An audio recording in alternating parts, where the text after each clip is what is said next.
Je m'appelle Thomas d'Auvergne, je suis formateur boulanger à l'INFA Manoir à Gouvieux, voilà, pour le CAP boulanger qui a ouvert en 2021, fin 2021. En fait, on va dire que c'était un petit peu un hasard, parce que bon, quand j'étais petit, on m'avait dit de remplir une sorte de CV, pour dire qu'est-ce que je voulais faire plus tard. Donc j'ai mis boulanger pour rigoler, et en fin de compte, ça a été mon métier. Voilà, c'est arrivé comme ça. Au début, j'ai essayé juste ce métier parce que bon, j'avais fait plus une formation en froid, frigo, et j'ai essayé ce métier-là, ça m'a plu. Ce qui me plaît plus, c'est qu'il y a plein de choses qu'on peut faire dans la boulangerie. Il y a toujours des recettes différentes qu'on peut faire, des petites choses qu'on change qui fait qu'on a des goûts différents. Il y a beaucoup de farine, donc il y a beaucoup de sortes de pain fer ou de viennoiserie ou de brioche. Donc voilà, on ne s'ennuie pas. Il y a plein de choses qu'on peut faire et qu'on peut inventer. Pareil, ça a été un peu un hasard. J'ai essayé, comme la boulangerie. Et puis au début, j'ai eu un peu la pétoche, j'avoue.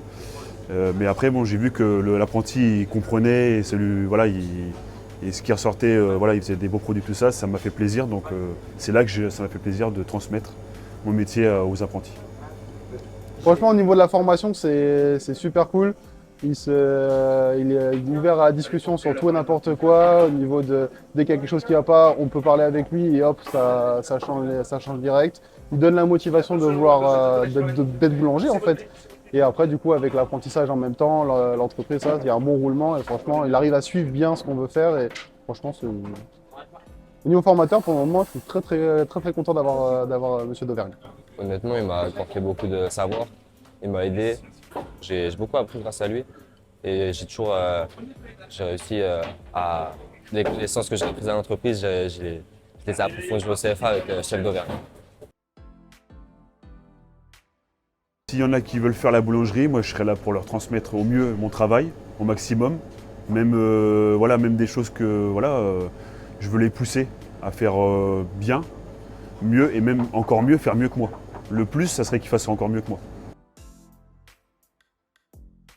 Au niveau de l'INFA, on va dire que alors, ce qu'ils apportent aux apprentis, par rapport à ce qu'on peut entendre par rapport aux autres centres de formation, normalement les autres centres de formation, il y a quelque chose qu'il faut respecter, quelque chose qu'il faut suivre, donc c'est assez strict.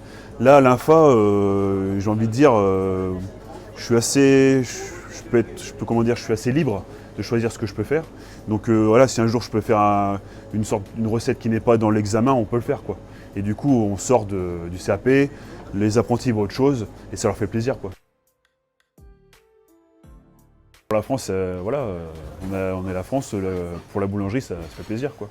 Parce que j'ai cru comprendre, ouais, ça faisait 16 ans qu'ils n'avaient pas reçu le titre, donc c'est génial. Il y en a qui pensent que faut mettre de la farine, la levure, le sel, l'eau et puis c'est terminé. Mais il y a énormément de travail en fait. Il y a beaucoup de minutie, il y a de l'attente aussi parce qu'il y a des histoires de fermentation, il faut savoir être patient. Et par rapport aux décors qui ont été faits à la Coupe du Monde, il y a surtout voilà, énormément de minutie. Voilà, ça c'est pas évident et c'est pas donné à tout le monde. Ça franchement, moi personnellement, la minutie, bon, ça commence à, voilà, je me fais plaisir, ça commence à venir, mais ce qu'ils ont envoyé à la Coupe du Monde, il faut vraiment être très entraîné et avoir vraiment beaucoup de patience. Passion. Passion, parce que si on n'a pas la passion, on ne peut pas faire ce métier.